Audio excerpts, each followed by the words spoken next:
शत्रुतापूर्ण परिवेश में हिंदू अल्पसंख्यकों की सुरक्षा, बांग्लादेश में स्थिति संतुलित करने को लेकर भारत के प्रयास। यह लेख रति अग्निहोत्री के द्वारा लिखा गया है। यूनुस शासन के पाकिस्तान के साथ बढ़ते संबंध एक रणनीतिक बदलाव का संकेत देते हैं, जिससे क्षेत्रीय स्थिरता कमजोर होने के आसार बन सकते हैं और ऐसी स्थिति उत्पन्न हो सकती है जो भारत को अपनी कूटनीतिक और सुरक्षा नीतियों को नए सिरे से जांचने के लिए बाध्य करे। वहीं ट्रंप प्रशासन के कट्टरपंथी इस्लामिक आतंकवाद से निपटने पर केंद्रित होने के चलते भारत को इन उभरते खतरों का सामना करने हेतु रणनीतिक सक्षमता का लाभ प्राप्त हो सकता है। संयुक्त राष्ट्र मानवाधिकार कार्यालय की एक हालिया तथ्य खोजी रिपोर्ट ने यूनुस शासन द्वारा किए जा रहे उन तमाम दावों को खारिज कर दिया है जो कहते हैं कि भारत में हिंदुओं के खिलाफ चल रहा अत्याचार मात्र भारत द्वारा फैलाया जा रहा दुष्प्रचार है। यूनुस प्रशासन के इन दावों को खारिज करते हुए इस रिपोर्ट ने बांग्लादेश के हिंदू समुदाय के खिलाफ चल रहे व्यापक मानवाधिकार उल्लंघन और हिंसा को उजागर किया है। अंतरिम नेता मोहम्मद यूनुस के निमंत्रण पर की गई जांच में हिंदुओं के घरों, व्यवसायों और पूजा स्थलों पर हुए हमलों का विवरण दिया गया है, जिससे इस बात की पुष्टि होती है कि एक सुनियोजित साजिश के तहत बांग्लादेश के हिंदुओं का उत्पीड़न किया जा रहा है। पीड़ितों के साक्षात्कारों के आधार पर संयुक्त राष्ट्र की रिपोर्ट में व्यापक आगजनी, संपत्ति के विनाश और धमकियों का उल्लेख किया गया है। गवाहों ने हिंदुओं के स्वामित्व वाले व्यवसायों और धार्मिक स्थलों पर लक्षित हमलों का वर्णन किया, जिसमें दुकानों को लूटा गया और घरों को आग लगा दी गई। इसके अतिरिक्त साक्षात्कारों से यह भी पता चला कि बांग्लादेश के हिंदू शिक्षकों पर इस्तीफा देने का अत्यधिक दबाव बनाया जा रहा था, जो उत्पीड़न की प्रणालीगत प्रकृति को और अधिक रेखांकित करता है। हालांकि रिपोर्ट में शेख हसीना शासन के कथित मानवाधिकार हनन, विशेष रूप से छात्र विरोध प्रदर्शनों के उनके दमन पर महत्वपूर्ण ध्यान केंद्रित किया गया है। इसमें कहा गया है कि 15 जुलाई से 5 अगस्त के बीच 1400 से अधिक लोग मारे गए और हजारों लोग घायल हुए, जिनमें से अधिकांश को कथित तौर पर बांग्लादेशी सुरक्षा बलों ने गोली मारी। इसके विपरीत हिंदू विरोधी हिंसा को संबोधित करने वाला खंड अपेक्षाकृत संक्षिप्त है और हमलों को सांप्रदायिक हत्याओं के रूप में स्पष्ट रूप से चित्रित करने से बचता है। इसके बजाय यह कथानक बनाए रखता है कि हसीना के बांग्लादेश से पलायन के बाद की हिंसा ने मुख्य रूप से अवामी लीग समर्थकों को निशाना बनाया। जब हिंदूफोबिया या हिंदू विरोधी भावना के अस्तित्व को स्वीकारने की बात आती है, तो इस मामले में अगर ऐतिहासिक तथ्यों पर नजर डालेंगे तो पाएंगे कि संयुक्त राष्ट्र संघ ने इसे लेकर कभी कोई खास रुचि नहीं दिखाई। अतः इस बात से कदापि भी आश्चर्य नहीं होना चाहिए कि यह रिपोर्ट एक गंभीर हस्तक्षेप की तुलना में कूटनीतिक पैंतरेबाजी अधिक प्रतीत होती है। फिर भी यह बांग्लादेश में हिंदू विरोधी हिंसा को स्वीकार करने की दिशा में एक प्रारंभिक कदम का प्रतिनिधित्व तो जरूर करती है। बांग्लादेश के हिंदू अल्पसंख्यकों की सुरक्षा क्षेत्रीय स्थिरता और पड़ोसी देशों के बीच संबंधों के संदर्भ में एक महत्वपूर्ण विषय है, क्योंकि यह सीधे तौर पर ढाका में एक स्थिर, उदार सरकार की आवश्यकता से जुड़ा है, जो मानवीय और भूराजनीतिक दोनों कारणों से महत्वपूर्ण है। हालांकि भारतीय राजनयिकों द्वारा बार बार संयुक्त राष्ट्र से हिंदू विरोधी हिंसा को स्वीकार करने का आग्रह करने के बावजूद हिंदूफोबिया को कोई औपचारिक मान्यता नहीं दी गई है, जो हिंदू उत्पीड़न के प्रति अंतर्राष्ट्रीय निकाय की व्यापक उदासीनता को दर्शाता है। इसलिए बांग्लादेश में संयुक्त राष्ट्र के सीधे हस्तक्षेप की उम्मीद करना बेमानी है। ट्रंप प्रशासन के सत्ता में आने के साथ भारत ने बांग्लादेश में निष्पक्ष चुनावों की वकालत करने के लिए अपना प्रभाव बढ़ा दिया है, जिससे शेख हसीना की अवामी लीग को फिर से चुनाव लड़ने में मदद मिल सकती है। इसके साथ ही यूनुस शासन के भेदभावपूर्ण रुख का मुकाबला करने हेतु भारत अपने बढ़ते भू राजनीतिक वर्चस्व और पड़ोसी पहले की नीति का भी इस्तेमाल कर सकता है। चूंकि यूनुस प्रशासन महज एक कार्यवाहक सरकार है जिसमें लोकतांत्रिक वैधता का अभाव है, इसलिए भारत के पास उसकी हिंदू विरोधी नीतियों को उजागर करने और अंतर्राष्ट्रीय समर्थन जुटाने का एक सुनहरा अवसर है। रणनीतिक रूप से अपनी कूटनीति कार्यान्वित कर और लक्षित भूराजनीतिक पैंतरेबाजी करके भारत हिंदू अल्पसंख्यकों की सुरक्षा करते हुए बांग्लादेश के भविष्य को आकार देने में महत्वपूर्ण भूमिका निभा सकता है। इस लेख में हम इस विषय पर चर्चा करेंगे कि भारत अपने भूराजनीतिक हितों और देश में हिंदुओं की सुरक्षा दोनों सुनिश्चित करने के लिए बांग्लादेश की स्थिति को कैसे संभाल सकता है। ट्रंप मोदी मीटिंग के निहितार्थ।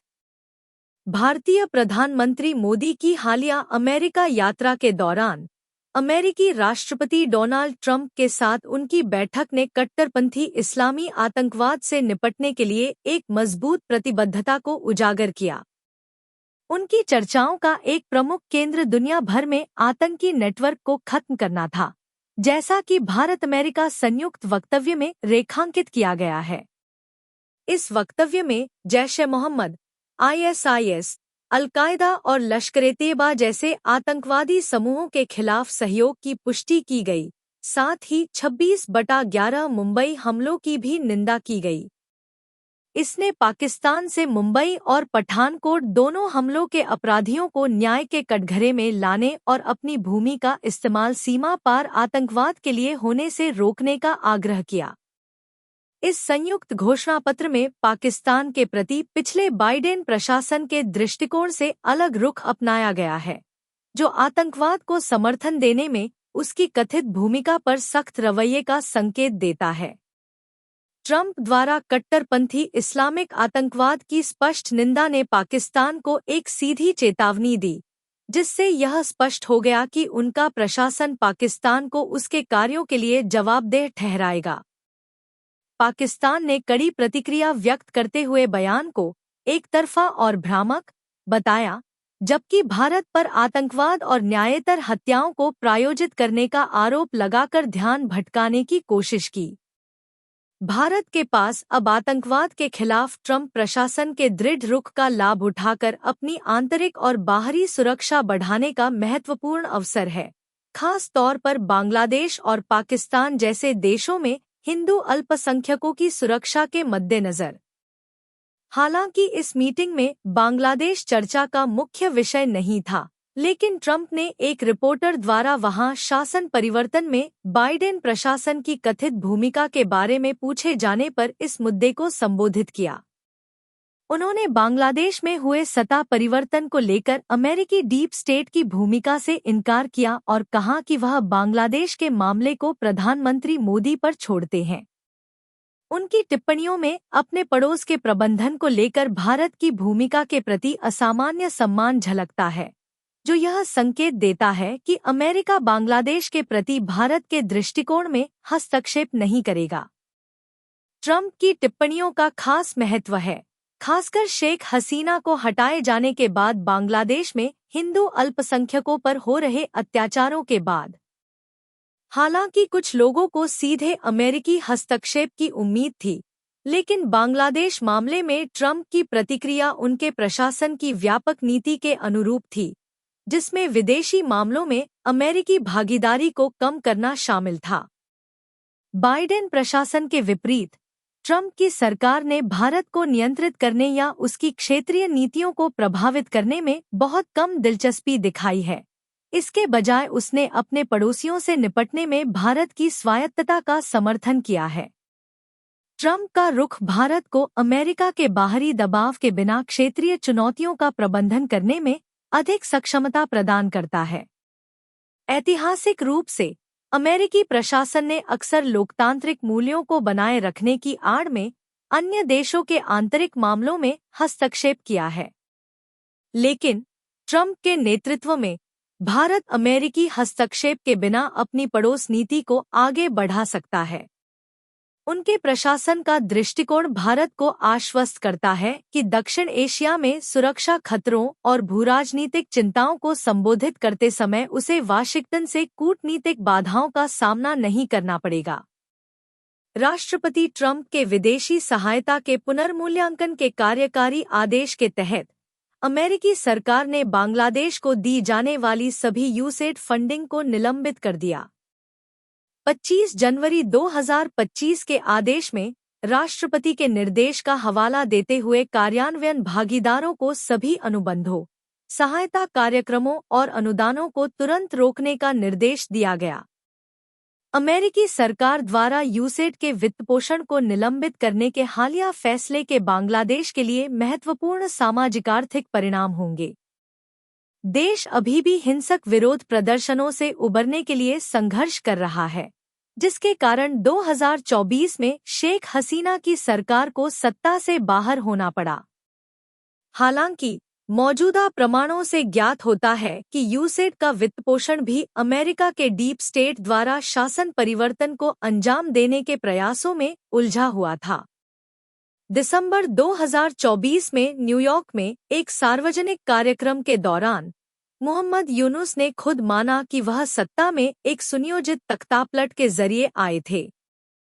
क्लिंटन ग्लोबल इनिशिएटिव की वार्षिक बैठक में बोलते हुए, जिसमें पूर्व अमेरिकी राष्ट्रपति जो बाइडेन और बिल क्लिंटन भी शामिल थे, यूनुस ने बताया कि हसीना को हटाने के लिए बांग्लादेश में छात्रों का विरोध अपने आप नहीं हुआ था, बल्कि इसे पहले से योजनाबद्ध तरीके से आयोजित किया गया था। इसके अलावा राष्ट्रपति ट्रंप ने हाल ही में आरोप लगाया कि बांग्लादेश में राजनीतिक परिदृश्य को मजबूत करने के लिए दी गई अमेरिकी वित्तीय सहायता का उपयोग हसीना के हटने के बाद एक कट्टरपंथी वामपंथी कम्युनिस्ट सरकार स्थापित करने के लिए किया गया था। उन्होंने खास तौर पर $29 मिलियन की फंडिंग की आलोचना करते हुए कहा, $29 मिलियन राजनीतिक परिदृश्य को मजबूत करने और उन्हें समर्थन देने के लिए दिए गए, ताकि वे बांग्लादेश में कट्टरपंथी वामपंथी कम्युनिस्ट को वोट दे सकें। आपको यह देखना चाहिए कि उन्होंने वास्तव में किसका समर्थन किया। भारत सरकार बांग्लादेश में सत्ता परिवर्तन में डीप स्टेट की भागीदारी को लेकर ट्रंप प्रशासन की स्पष्ट स्वीकृति का लाभ उठा सकती है। ट्रंप द्वारा यूनुस शासन को कठपुतली सरकार कहकर कड़ी आलोचना करने से यह धारणा और मजबूत होती है कि उसकी लोकतांत्रिक वैधता संदिग्ध है। इससे यूनुस सरकार की विश्वसनीयता और कमजोर होती है, विशेष रूप से तब जब वह शेख हसीना के प्रत्यर्पण की मांग कर रही है, जो एक लोकतांत्रिक रूप से निर्वाचित नेता थी और जिन्हें एक योजनाबद्ध तख्तापलट के जरिए हटाया गया था। ट्रंप प्रशासन का यह रुख भारत को बांग्लादेश के राजनीतिक हालात का आकलन कर अपनी आगे की रणनीति तय करने में कूटनीतिक बढ़त दिला सकता है। बांग्लादेश पाकिस्तान के बीच बढ़ता गठजोड़ और भारत के लिए इसके निहितार्थ।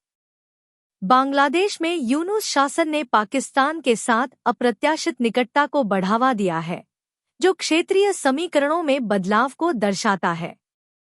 पिछले कुछ महीनों में दोनों देशों में कट्टरपंथी इस्लामिक गुटों के बीच संबंध मजबूत हुए हैं, जिससे भारत के लिए चिंताएं बढ़ गई हैं।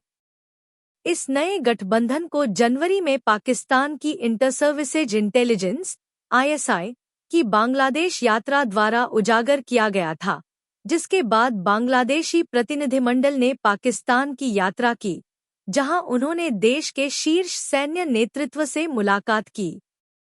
इतिहास में दोनों देशों के बीच उच्च स्तर की बातचीत बहुत कम हुई है। आखिरी बार किसी वरिष्ठ पाकिस्तानी अधिकारी ने 2009 में ढाका का दौरा किया था। इसलिए हाल ही में बांग्लादेश और पाकिस्तान के बीच बढ़ता राजनयिक और सैन्य सहयोग भारत के लिए चिंता का कारण बन गया है। खासकर इसलिए क्योंकि 1990 और 2000 के दशक में पाकिस्तान ने भारत के पूर्वोत्तर राज्यों में विद्रोही समूहों का समर्थन करने के लिए बांग्लादेश की जमीन का इस्तेमाल किया था। शेख हसीना के नेतृत्व वाली पिछली सरकार की नीतियों की तुलना में यूनुस शासन के तहत बदलाव स्पष्ट है। हसीना के नेतृत्व में बांग्लादेश ने भारत के साथ मजबूत संबंधों को प्राथमिकता दी, जिससे व्यापक व्यापार, सुरक्षा सहयोग और बुनियादी ढांचे का विकास हुआ। इसके अतिरिक्त उनकी सरकार ने सक्रिय रूप से चीन के साथ संबंधों को संतुलित किया और भारत के साथ संबंधों को बनाए रखते हुए बांग्लादेश के हितों को आगे बढ़ाने के लिए प्रतिस्पर्धी सौदे हासिल किए। हालांकि पाकिस्तान इस समीकरण से काफी हद तक गायब रहा। इसके विपरीत यूनुस प्रशासन बांग्लादेश के सामाजिक आर्थिक विकास को आगे बढ़ाने के बजाय पाकिस्तान के साथ सैन्य संबंधों को फिर से मजबूत करने पर अधिक ध्यान देता हुआ दिखाई दे रहा है। यह बदलाव इस आशंका को जन्म देता है कि ढाका धीरे धीरे पाकिस्तान के डीप स्टेट नेटवर्क के प्रभाव में आ सकता है, जिससे भविष्य में बांग्लादेश की धरती भारत विरोधी गतिविधियों के लिए उपयोग होने की संभावना बढ़ सकती है। भारत की चिंताएं बेवजह नहीं हैं। न्यूज़ 18 की एक रिपोर्ट भारत में उग्रवाद को बढ़ावा देने में पाकिस्तान और बांग्लादेश की भूमिका पर दोबारा विचार करती है। 2004 में दक्षिण एशिया के इतिहास में सबसे बड़ी हथियारों की खेप चटगांव बंदरगाह पर पकड़ी गई थी, जिसमें 1500 से अधिक चीनी गोला बारूद के डिब्बे बरामद किए गए थे, जिनकी अनुमानित कीमत $4.57 मिलियन थी। हालांकि ये हथियार चीन से आए थे, लेकिन इस पूरे ऑपरेशन के पीछे कथित रूप से पाकिस्तान की खुफिया एजेंसी ISI का हाथ था। रिपोर्ट के अनुसार इस खेप का उद्देश्य भारत के उग्रवादी समूह United Liberation Front of Assam ULFA को हथियारों की आपूर्ति करना था, जिससे भारत के पूर्वोत्तर क्षेत्र में अस्थिरता पैदा की जा सके। द इंटरप्रेटर की एक रिपोर्ट में यूनुस के नेतृत्व में बांग्लादेश की पाकिस्तान और भारत के साथ कूटनीतिक भागीदारी में भारी अंतर को उजागर किया गया है। यूनुस ने पाकिस्तानी प्रधानमंत्री शहबाज शरीफ से 2 बार मुलाकात की है, लेकिन अभी तक भारतीय प्रधानमंत्री नरेंद्र मोदी से सीधी बातचीत नहीं की है। इसके अलावा 1971 के बांग्लादेश मुक्ति युद्ध के बाद पहली बार विभिन्न वस्तुओं को लेकर 2 पाकिस्तानी मालवाहक जहाज 2024 के अंत में बांग्लादेश के चटगांव बंदरगाह पर पहुंचे।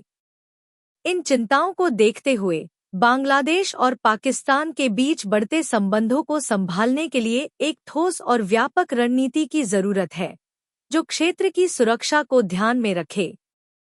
अमेरिका के साथ मजबूत रणनीतिक संबंध बनाना, खासकर जब ट्रंप प्रशासन कट्टरपंथी इस्लामी आतंकवाद के खिलाफ कड़ा रुख अपना रहा है, दक्षिण एशिया में सुरक्षा और आतंकवाद विरोधी प्रयासों को मजबूत करने में मदद कर सकता है। अगर अमेरिका की आतंकवाद विरोधी नीतियों के साथ भारत अपनी सुरक्षा चिंताओं को जोड़ता है, तो इससे बांग्लादेश की अस्थायी सरकार पर चरमपंथी गुटों के खिलाफ सख्त कदम उठाने का दबाव बनाया जा सकता है। इसके अलावा पश्चिमी देशों का दक्षिण एशिया को लेकर पक्षपातपूर्ण रवैया भी चिंता का विषय है। अमेरिका की खुफिया एजेंसियों ने पारंपरिक रूप से भारत के बढ़ते प्रभाव को रोकने के लिए पाकिस्तान को समर्थन दिया है। हाल ही में बांग्लादेश में हुए राजनीतिक बदलावों ने इस क्षेत्र को अस्थिर करने और आंतरिक सुरक्षा के लिए नई चुनौतियां खड़ी करने की आशंका बढ़ा दी है। हालांकि ट्रंप प्रशासन ने ऐसी रणनीतियों से दूरी बनाए रखी है, लेकिन कुछ पश्चिमी देश अब भी अपने हितों को साधने के लिए दक्षिण एशिया की राजनीति को प्रभावित करने की कोशिश कर सकते हैं। क्षेत्रीय सुरक्षा चुनौतियों के प्रति आत्मनिर्भर और दृढ़ दृष्टिकोण यह सुनिश्चित करता है कि बांग्लादेश मामले से उत्पन्न सुरक्षा खतरों को पश्चिमी मान्यता पर अनावश्यक निर्भरता के बिना संबोधित किया जाए। जबकि पश्चिमी देश रूस यूक्रेन युद्ध जैसे वैश्विक संघर्षों पर निर्णायक रुख लेने के लिए भारत पर लगातार दबाव बनाते रहे हैं। जब बात दक्षिण एशिया के महत्वपूर्ण क्षेत्रीय घटनाक्रमों की आती है, जैसे कि अफगानिस्तान पर तालिबान का कब्जा और बांग्लादेश में राजनीतिक परिवर्तन, तो यही पश्चिमी देश स्थिति से आंख मूंद लेते हैं। उभरते सुरक्षा परिदृश्य को लेकर एक सक्रिय प्रतिक्रिया क्षेत्रीय स्थिरता की रक्षा करने और दक्षिण एशिया में उभरती चुनौतियों का मुकाबला करने में मदद कर सकती है। चीन का बढ़ता प्रभाव बांग्लादेश पाकिस्तान समीकरण में एक महत्वपूर्ण कारक है। अतः विशेषज्ञों का मत है कि पाकिस्तान और बांग्लादेश दोनों दक्षिण एशिया में नियंत्रण का विस्तार करने और भारत को संतुलित करने की व्यापक चीनी रणनीति का हिस्सा हो सकते हैं। इसे देखते हुए बांग्लादेश की स्थिति के प्रति भारत का संतुलित दृष्टिकोण उसे मजबूत संबंधों के लाभों को सुदृढ़ करने की अनुमति देता है, जिससे वह बांग्लादेश के आर्थिक और रणनीतिक हितों के लिए खुद को अधिक विश्वसनीय भागीदार के रूप में स्थापित कर सकता है। बांग्लादेश स्थिति को संभालना, भारत का रणनीतिक दृष्टिकोण। भारत ने बांग्लादेश की पूर्व प्रधानमंत्री शेख हसीना को शरण देकर वहां के मौजूदा हालात के संदर्भ में अपने रवैये को लेकर एक मजबूत भूराजनीतिक संकेत दिया है। साथ ही यूनुस शासन द्वारा किए गए उनके प्रत्यर्पण के अनुरोध के खिलाफ कड़ा रुख बनाए रखा है। बांग्लादेश की अनिर्वाचित कार्यवाहक सरकार इस बात से भली भांति परिचित है कि उसकी अपनी कोई लोकतांत्रिक वैधता नहीं है। अतः वह इस बात से भी अनजान नहीं है कि भारत पर इस मामले में दबाव बनाने के लिए उसके पास पर्याप्त आधार नहीं है। इसके अलावा 2013 की प्रत्यर्पण संधि के तहत भारत के पास हसीना के प्रत्यर्पण से इनकार करने के लिए कानूनी आधार है, जिसे 2016 में संशोधित किया गया था। अमेरिका की नवनिर्वाचित डोनाल्ड ट्रंप सरकार के चलते यूनुस शासन वाशिंगटन से बहुत कम समर्थन की उम्मीद कर सकता है, जिससे भारत की कूटनीतिक स्थिति और भी अधिक सशक्त होगी। इससे भारत को बांग्लादेशी नेतृत्व पर कट्टरपंथी इस्लामी आतंकवाद पर नकेल कसने और हिंदू अल्पसंख्यकों की रक्षा करने के लिए दबाव डालने का शक्तिशाली आधार मिलता है। परंतु यूनुस सरकार को अपनी जिम्मेदारी का एहसास दिलाने हेतु मात्र कूटनीति पर्याप्त नहीं है। अंतरिम सरकार भारत के पड़ोस में अस्थिरता पैदा करने के लिए डीप स्टेट तंत्र द्वारा स्थापित एक कठपुतली शासन प्रतीत होती है। ऐसा लगता है कि यह भारत को बांग्लादेश में सैन्य हस्तक्षेप के लिए उकसाने हेतु आयोजित एक ऐसा कुत्सित प्रयास था जो अंततः विफल हो गया। यदि डीप स्टेट की यह साजिश अपना काम कर जाती तो भारत बांग्लादेश के बीच रूस यूक्रेन जैसा संघर्ष परिदृश्य हो सकता था। अगर यह प्रयास सफल होता तो मोदी सरकार अस्थिर हो सकती थी, जिससे भारत एक ऐसा देश बन सकता था जो पश्चिमी प्रभाव के अधीन हो। हालांकि भारत के रणनीतिक संयम ने इन भूराजनीतिक चालों को विफल करते हुए तनाव को बढ़ने से रोका। इन अपेक्षाओं के विपरीत भारत ने स्थिति का उचित मूल्यांकन करते हुए इस परिस्थिति से उबरने हेतु सीधे टकराव के बजाय कूटनीतिक संवाद, रणनीतिक विचार विमर्श और अंतर्राष्ट्रीय पैरवी का मार्ग अपनाया है। भारत ने बांग्लादेश में हिंदुओं के खिलाफ बढ़ती हिंसा के बारे में लगातार चिंता व्यक्त की है और अंतरिम सरकार से अल्पसंख्यकों की सुरक्षा सुनिश्चित करने का आग्रह किया है। यूनुस शासन सहित अनेकों आंतरिक और बाहरी इकाइयों के उकसावे के बावजूद भारत ने संयम बरता है। कार्यवाहक सरकार अपने डीप स्टेट समर्थकों की नकल करते हुए भारत के साथ बेहतर संबंध बनाने का दावा करती है, लेकिन साथ ही हिंदू उत्पीड़न की रिपोर्टों को भारतीय मीडिया और सरकार द्वारा निहित प्रोपोगेंडा बताकर खारिज कर देती है। नवंबर 2024 में यूनुस ने बांग्लादेश में व्याप्त हिंदू विरोधी हिंसा को न सिर्फ कमतर आंक कर खारिज किया, बल्कि इसे बांग्लादेश को अस्थिर करने के लिए डिजाइन किया गया, बढ़ा चढ़ाकर किया गया प्रचार तक कह डाला। फिर भी यूनुस शासन कूटनीतिक सदाचार का पाखंड करते हुए तनावपूर्ण द्विपक्षीय संबंधों के लिए भारत को दोषी ठहरा रहा है। इसकी नवीनतम रणनीति में दक्षिण एशियाई क्षेत्रीय सहयोग संगठन सार्क को पुनर्जीवित करना शामिल है, जो भारत पाकिस्तान तनाव के कारण लंबे समय से स्थगित एक पहल है। सार्क को लेकर बांग्लादेश का अति उत्साहित रवैया उसके व्यापक एजेंडे को दर्शाता है, घरेलू अस्थिरता से ध्यान हटाना और अपने आंतरिक संकटों को दूर करने के बजाय अंतर्राष्ट्रीय मंचों पर भारत को उकसाना। यूनुस शासन वैश्विक डीप स्टेट के हितों से जुड़ा हुआ प्रतीत होता है, जिसमें हर नीतिगत कदम का उद्देश्य भारत को कूटनीतिक रूप से अलग-थलग करना है। हालांकि भूराजनीतिक परिदृश्य बदल रहा है। पश्चिम में दक्षिणपंथी सरकारों का उदय डीप स्टेट नेटवर्क के प्रभाव को चुनौती दे रहा है, जिससे दक्षिण एशियाई मामलों को नियंत्रित करने की उनकी क्षमता सीमित हो रही है, जिस प्रकार से वे पहले करते थे। मुख्यधारा के पश्चिमी और चीनी मीडिया बांग्लादेश की भारत विरोधी बयानबाजी को दोहराते रहते हैं, जो वर्तमान में चल रहे एक बड़े भूराजनीतिक संघर्ष को रेखांकित करता है।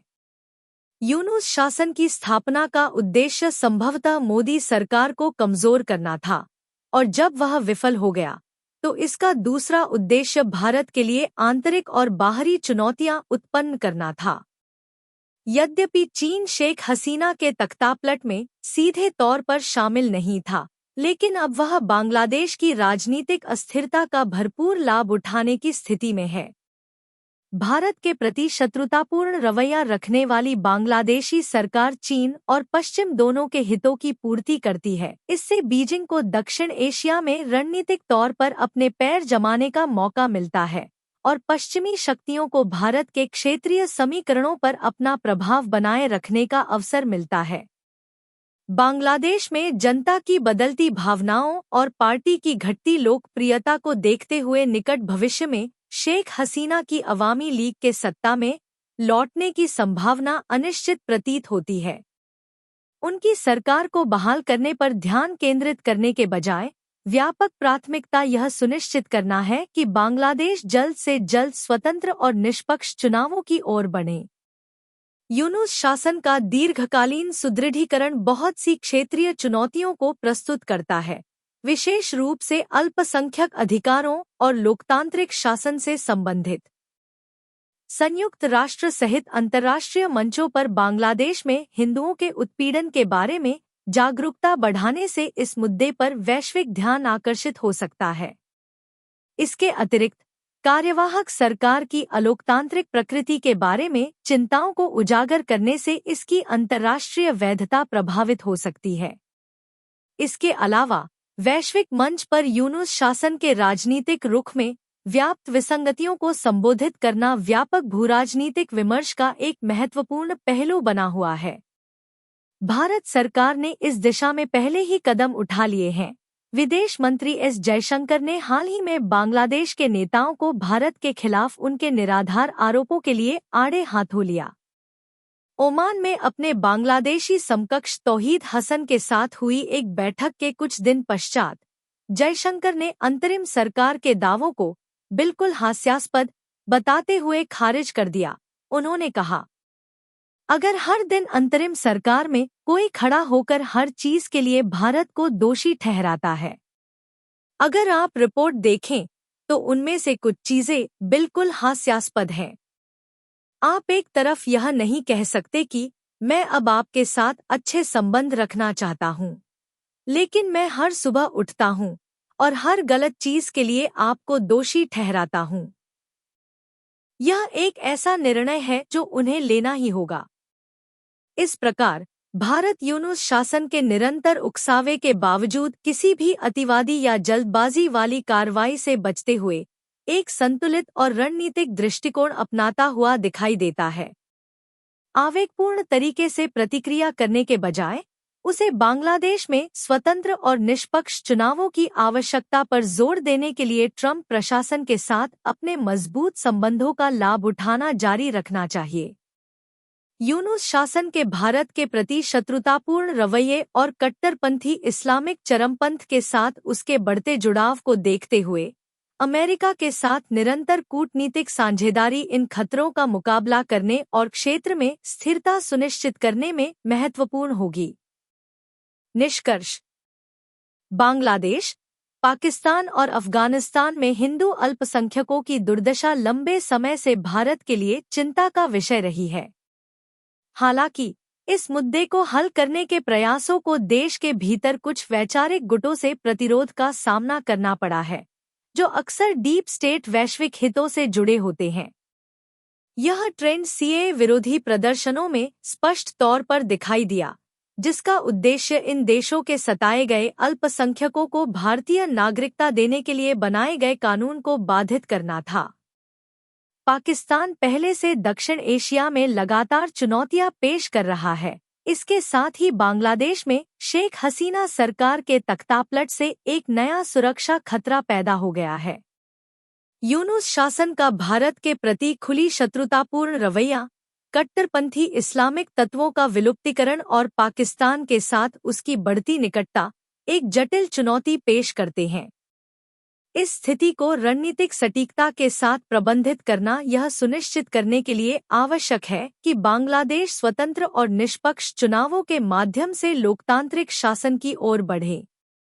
यदि भूराजनीतिक तौर पर देखा जाए तो इस मामले में भारत का पलड़ा कुछ भारी है। कट्टरपंथी इस्लामिक आतंकवाद के खिलाफ ट्रंप प्रशासन का सख्त रुख भारत की सुरक्षा संबंधी चिंताओं के अनुरूप है।